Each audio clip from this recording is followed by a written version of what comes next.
మీరు లక్ష్మి గారా రూప గారా? నాకు రెండు పేర్లు ఇష్టమే. రూప లక్ష్మి నా అసలు పేరు. అవును అవును. రూపలక్ష్మి. ఈ పేరు లక్ష్మి చాలా మంది ఇప్పుడు లక్ష్మి అనే పిలుస్తున్నారు. కోఇన్సిడెన్స్ లచ్చవ్వ అని పేరు రావడం అందులో చూడండి. దైవదినం అంతే. ఎప్పుడైనా ఆలోచించారా ఇది? నాకు మాత్రమే తట్టిందా అంటే ఒక్కటి అంటే కొన్నిసార్లు నాకు నా పేరు మంచిది కాదు, మార్చేసుకోండి మీకు లక్ కలిసి వస్తుందని నాకు చాలా ఏళ్ల క్రితం ఒకటి నేను ప్రాబ్లమాటిక్ పరిస్థితిలో ఉన్నప్పుడు చాలా మంది చెప్పారు. లేదు మా ఫాదర్ నాకు చాలా ఇష్టంగా పెట్టిన పేరండి ఇది రూపలక్ష్మి. రూపలక్ష్మి అని చాలా ఇష్టంగా పెట్టుకున్నారు. ఆయన చాలాసార్లు ఆ విషయం చెప్పారు కూడా. నేను ఈ పేరు కోసం నేను చాలా చూసి వెతికి తీసుకొచ్చి ఈ పేరు పెట్టాను నీకు అని. ఆ ఫీల్ అలాగే ఉండాలి కాబట్టి నేను పేరు అక్షరం కూడా మార్చాను, RUPA అంతే. అలాగే ఉండాలి, ఆయన ఇచ్చిన బ్లెస్సింగ్ అలాగే ఉండాలి నాతో అని. అండ్ బ్లెస్సింగ్ తోటే congratulations on the award. I think చాలా one of the most favourite characters మీకు కూడా. మిమ్మల్ని చూసిన ప్రేక్షకులకు కూడా మీరు ఈ క్యారెక్టర్లో చాలా నచ్చారు. అవునండి, వాళ్ళు నిజంగా ఓన్ చేసుకున్నారు ఆ క్యారెక్టర్. లేడీస్ చాలా సెన్సిటివ్గా ఉంటారు. మదరు, ఫాదరు, బ్రదరు వీళ్ళందరితోనే వాళ్ళ లైఫ్ ఫస్ట్ స్టార్ట్ అయ్యేది. ప్రపంచమే అక్కడి నుంచి స్టార్ట్ అవుతుంది కదా.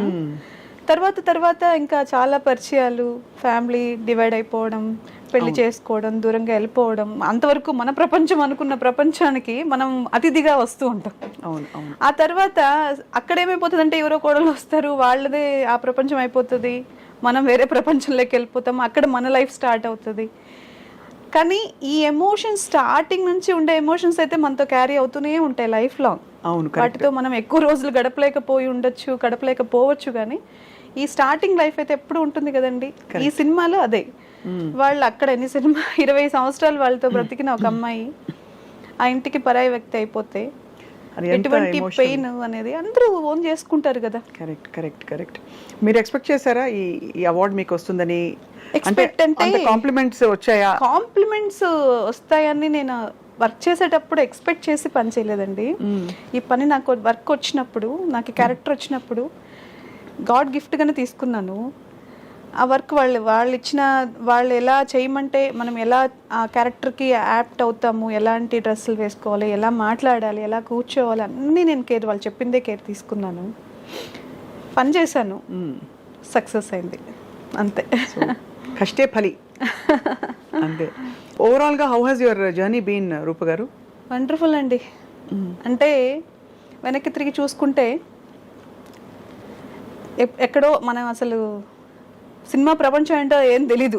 ఓన్లీ మనం థియేటర్కి వెళ్ళి సినిమా చూసేటప్పుడు, అప్పుడు ఈ OTT కానీ ఏమీ లేవు. నేను చిన్నగా ఉన్నప్పుడు కదా, థియేటర్కి వెళ్ళి టికెట్ కొనుక్కుని సినిమా చూసేటప్పుడు ఆ సాంగ్స్ కానివ్వండి, ఆ బ్యాక్గ్రౌండ్ మ్యూజిక్, వాళ్ళ క్యారెక్టరైజేషన్స్ చూస్తున్నప్పుడు మనల్ని మనం ఊహించేసుకుని ఒక మదర్ ఇలా ఉండాలి, లేదా ఒక హీరో ఇలా ఉండాలి, హీరోయిన్ ఇలా చూసుకుంటూ ఒక ప్యాషన్తో పెరిగాను. అవును, క్యారెక్టర్ నాకు కూడా ఒకవేళ నేను యాక్టింగ్ చేయాల్సి వస్తే ఇలా చేయాలి, అలా చేయాలి.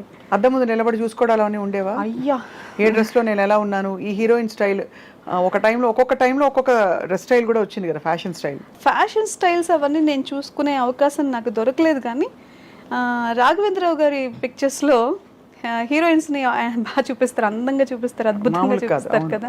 అలాంటప్పుడు మాత్రం మంచిగా అలాంటివి. కానీ మనం నిజ జీవితంలో అలాంటివన్నీ వేసుకుని తిరగలేము. కానీ అలా అనిపించేది, చాలా బాగుంది, ఇలా డ్రెస్సింగ్ చేసుకోవాలి అనిపించేది. ఎప్పుడు చేసుకోలేదు, అవకాశం దొరకలేదు. సో అలా మరి మీరు అలా చూస్తూ పెరిగి మీకు అసలు ఇది ఫుల్ ఫ్లెడ్జ్ ప్రొఫెషన్గా మారడానికి ఏమైనా ఆటంకాలు వచ్చాయా ఇంట్లో కానీ? ఎందుకు వచ్చిన గొడవ, సినిమా ఇండస్ట్రీ వద్దు? లేదండి, అంటే నాకు ఇష్టం ఉండింది.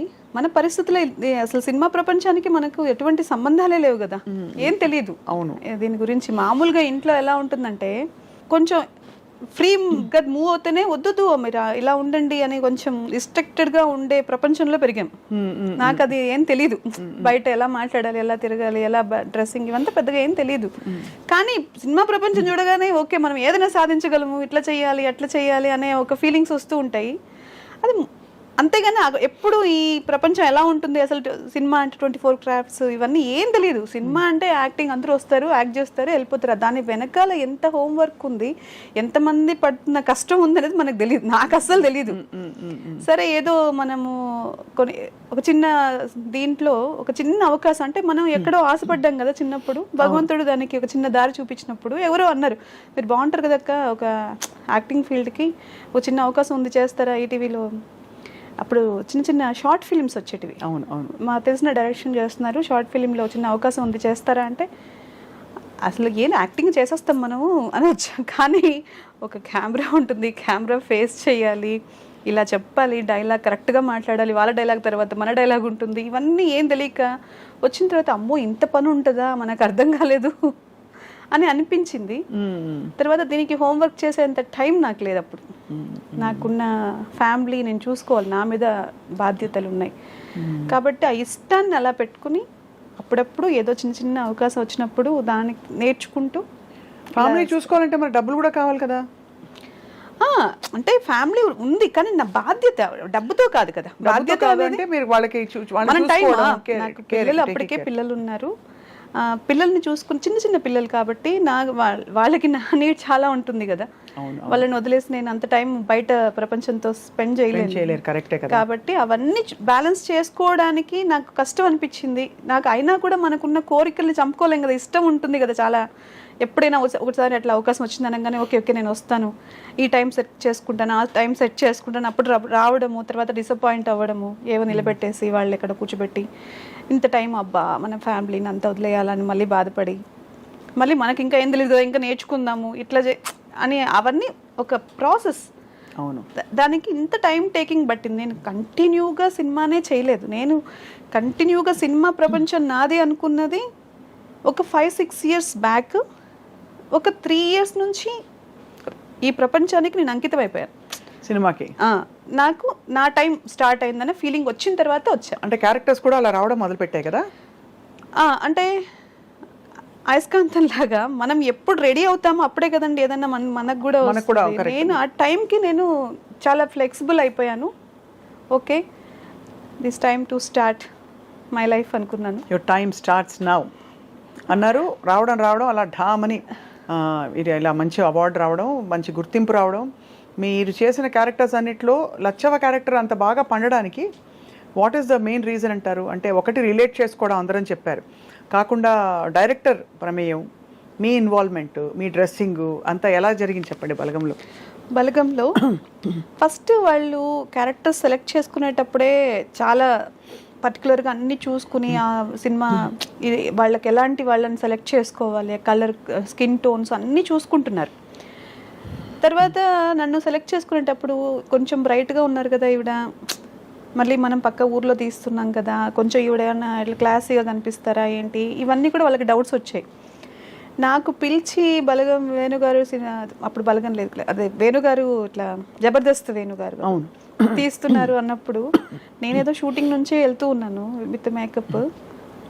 వెళ్ళేసరికి ఆయన సరే అనుకుంటున్నామండి, కన్ఫర్మ్గా క్యారెక్టర్ వస్తుందో లేదు తెలియదు, మేము క్యారెక్టర్ అయితే మీద అనుకుంటున్నాము అని చెప్పి ఎక్స్ప్లెయిన్ చేశారు. ఒక సీన్ చెప్పారు.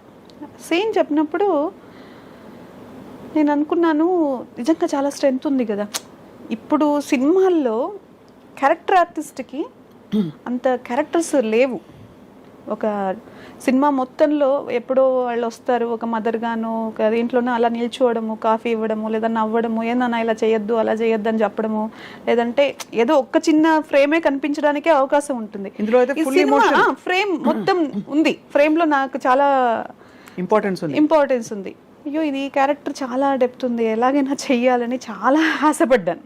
ఆయన చెప్పగానే వేణుగారికి కూడా అదే చెప్పాను. చేసినప్పుడు ఆయన కూడా బాగా చేశారండి, వెంటనే బాగా చేశారన్నారు. ఆలోచిస్తున్నామండి చెప్తామండి అంటే వెళ్ళిపోయిన తర్వాత కొంచెం స్టోరీ కూడా చెప్పారు. ఆ రోజు ఇలా ఉంటుందండి క్యారెక్టర్, చూద్దాంలేండి చూస్తున్నామంటే నేను మళ్ళీ ఫోన్ కూడా చేసి క్యారెక్టర్ కోసం, ఏమండి నన్ను మీరు అనుమానించద్దు, నేను చేయగలను, మీరు చెప్పింది చేయగలను, ప్లీజ్ ఈ అవకాశం మాత్రం మిస్ చేయకండి నాకు అని. తర్వాత వెళ్ళాము. ఫస్ట్ డే ఆయన షూటింగ్ స్టార్ట్ చేసిన రోజు కొంచెం మేకప్ చేసుకుని మంచిగా హెయిర్ స్టైల్ చేసుకుని కూర్చున్నాను. అందరూ సింపుల్గా అందరూ వచ్చి కూర్చున్నారు. Hmm. పాపం నాకు ఎలా చెప్పాలో తెలీదు. మేకప్ ఎక్కువైంది, మేకప్ bright అసలు glamour గా వద్దు, కనిపిస్తున్నారు. ఎక్కువైంది కదా మేకప్ వద్దు. ఈ క్యారెక్టర్కి మేకప్ నాకు నీళ్ళు లేదు, మీకు అసలు వద్దు, ఫ్యామిలీ కంప్లీట్గా ఇది ఈ కాన్సెప్టే డిఫరెంట్ ఉంది అని చెప్పి ఆయన మొత్తం క్యారెక్టరైజేషన్ అంతా మీరు చాలా సఫర్ అయ్యారు, ఇన్ని సంవత్సరాలు మీ ఫ్యామిలీకి దూరం అయ్యారు, ఇప్పుడు మీరు ఎటువంటి పరిస్థితుల్లో కొంచెం ఇదిగా కనిపిస్తే మేకప్ వేసుకుని క్యారెక్టర్ కిల్ అవుతుంది, వద్దు, మీరు ఏం చేయొద్దు, ఆ పెయిన్ మీ ఫేస్లో కనిపించాలి నాకు